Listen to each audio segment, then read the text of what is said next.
ചേട്ടാ, വർഷത്തിന് മുമ്പ് പ്രവർത്തനരഹിതമായ ഈ ഷോക്ക് അബ്സറുകൾ നിങ്ങൾ നോക്ക്, ഇത്തരത്തിൽ 50-100 ആളുകളെ കൊണ്ടുപോകുന്ന പൊതുജനങ്ങൾ പോകുന്ന ഒരു യാത്ര സ്വീകരിക്കുന്ന ഒരു യാത്രാ മാർഗമാണ് പൊതുഗതാഗതം. ആ പൊതുഗതാഗതത്തിന്റെ ഗതിയാണ് ഇന്ന് കാണുന്നത്. ഈ നമ്മളെ ഗണേശനെ പോലെയുള്ള മന്ത്രിമാർ വന്നപ്പോൾ ഈ സമൂഹത്തിനൊരു മാറ്റം വരുമെന്ന് നമ്മൾ കരുതി. അദ്ദേഹത്തിന്റെ പക്വതയും അദ്ദേഹത്തിന്റെ ഈ ഭരണ മികവും ഒക്കെ നമുക്ക് തെളിയിക്കപ്പെട്ടുള്ള സമൂഹത്തിലാണ്. ഇപ്പോഴും ഇതിന് ഈ ഗണേശനെ പോലുള്ള 1000 മന്ത്രിമാർ ഈ സമൂഹത്തിൽ വന്നാലും ഈ സമൂഹം മാറാൻ പോകുന്നില്ല എന്നുള്ള പൊതുജനങ്ങളെ വഞ്ചിച്ചുകൊണ്ടിരിക്കുന്ന ഒരു സർക്കാരാണ് മുന്നോട്ട് പോകുന്നതെന്ന് തെളിവാണിത്. നിങ്ങൾ നോക്കണം, ആക്രി വാഹനങ്ങളിൽ പോലും ഉപയോഗിക്കാത്ത ടയറുകളാണ് ഉപയോഗിക്കുന്നത്. ആക്രി വാഹനങ്ങളിൽ പോലും ഇത്തരത്തിലുള്ള ടയറുകൾ യൂസ് ചെയ്യില്ല.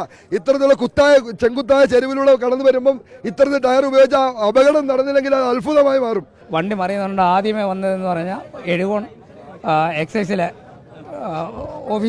ഓഫീസേഴ്സായിരുന്നു. അതിന് ആദ്യം വന്ന് ബാക്ക് ഗ്ലാസ് അടിച്ചു ഓടിക്കുന്നത് അതിൽ ഡ്രൈവർ ഓവർ സ്പീഡായിരുന്നു. നിതിൻ സാറാണ്. പരിക്കൊക്കെ എങ്ങനെയാണ്? ആളുകൾക്ക് പരിക്ക് വലുതായിട്ടൊന്നുമില്ല, എന്നാലും ഒരു ചെറിയ രീതിയിൽ എല്ലാവരും ഓസീസി ഹോസ്പിറ്റലിൽ കൊണ്ടുപോയി. പിന്നെ എസ് ഹോസ്പിറ്റലിൽ രക്ഷാപ്രവർത്തനത്തിനുണ്ടായിരുന്നല്ലോ ചേട്ടാ. ഈ നേരത്തെ ഞാൻ പറഞ്ഞ ഗർഭിണിയായ ഒരു ചേച്ചി ഉണ്ടായിരുന്നു. ആ ചേച്ചിയുടെ കാലിന് ഫ്രാക്ചർ ഉണ്ടെന്ന് തോന്നുന്നു. മറ്റുള്ള 5-6 പേർക്ക് കൈക്ക് എന്തോ കുഴപ്പമുണ്ട്. ബസ് ഓവർ സ്പീഡ് ഓവർ സ്പീഡായിരുന്നു. നിങ്ങൾ ഇവിടെ ഉണ്ടായിരുന്നു? ഞങ്ങൾ ശബ്ദം കേട്ടോണ്ട് ഓടി വന്നപ്പോൾ ഇത് കണ്ട് ഞങ്ങൾ അവിടുത്തെ CCTV കണ്ടായിരുന്നു. ഇപ്പൊ നമുക്ക് അറിയാൻ കഴിഞ്ഞൊരു വാർത്ത എന്നത് 2020 മുതൽ ഈ വണ്ടിയുടെ ഇൻഷുറൻസ് കട്ടാണ്.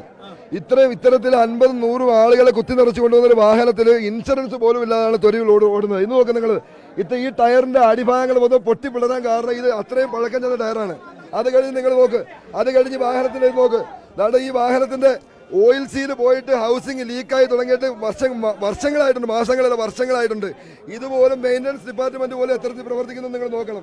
ഇതൊക്കെ പൊതുജനങ്ങളെ കൊണ്ടുപോകുന്ന വാഹനമാണ്. ഷോക്ക് അബ്സറുകൾ പ്രവർത്തനരഹിതമാണ്, ഫ്രണ്ടിലെയും ബാക്കിലെയും.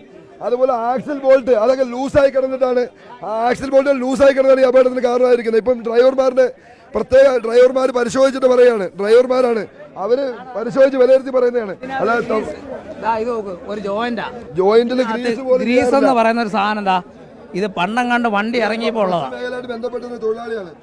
നമ്മൾ ബസ്സോട്ട് ഓടുന്നതാ. അതാണ് ഇതിനകത്ത് ഗ്രീസ് എന്ന് പറയുന്നത്. നമ്മൾ ആഴ്ചയിൽ ഒരു പ്രൈവറ്റ് ബസ്സിനകത്താണെങ്കിൽ 3 ദിവസം കൂടുമ്പോൾ ഗ്രീസ് അടിക്കുന്നതാണ്. ഇതിനകത്ത് ഗ്രീസ് എന്ന് പറയുന്ന സാധനം ഇത് എവിടെ, ഇത് വണ്ടി ഇറങ്ങിയപ്പോഴാണ്ടുള്ളതാണ്.